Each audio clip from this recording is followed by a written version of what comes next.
महाशिवरात्रीचे व्रत का करावे? महाशिवरात्री म्हणजे काय? पृथ्वीवरील 1 वर्ष म्हणजे स्वर्गलोकातील 1 दिवस. शिव रात्रीच्या एका प्रहरी विश्रांती घेतो. शिवाच्या विश्रांती घेण्याच्या काळाला महाशिवरात्री असे म्हणतात.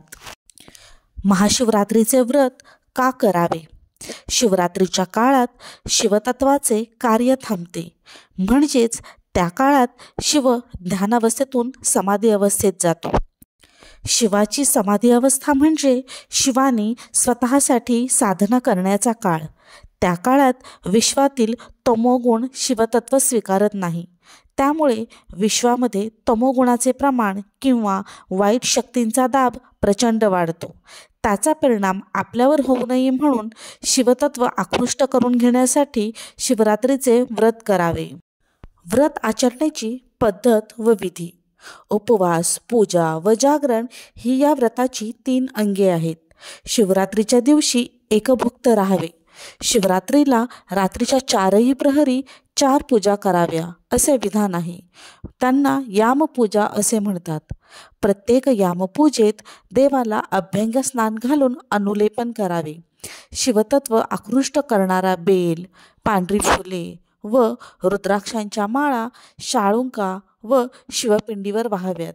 धोत्रा व आंबा यांची पत्रीही या पूजेत वाहतात. तसेच तांदळाच्या पिठाचे 26 दिवे करून त्यांनी शिवाला ओवाळावे. पूजेच्या शेवटी 108 दिवे दान द्यावेत. प्रत्येक पूजेचे मंत्र वेगवेगळे असतात. त्यांनी अर्घ्य द्यावे. शिवस्मरणात जागरण करावे. पहाटे स्नान करून पुन्हा पूजा करावी. ब्राह्मणाला ब्राह्मण भोजन घालावे.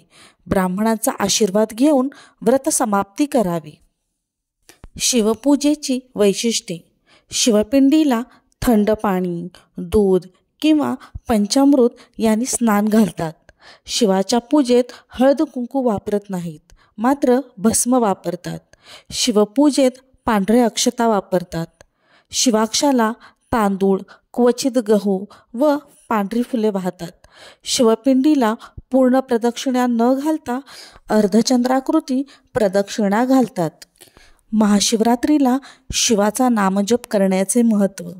महाशिवरात्रीला विश्वात वाढणाऱ्या तमोगुणापासून रक्षण होण्याकरिता शिवतत्व आकृष्ट करण्यासाठी शिवाचा ओम नमः शिवाय हा नामजप जास्तीत जास्त करावा.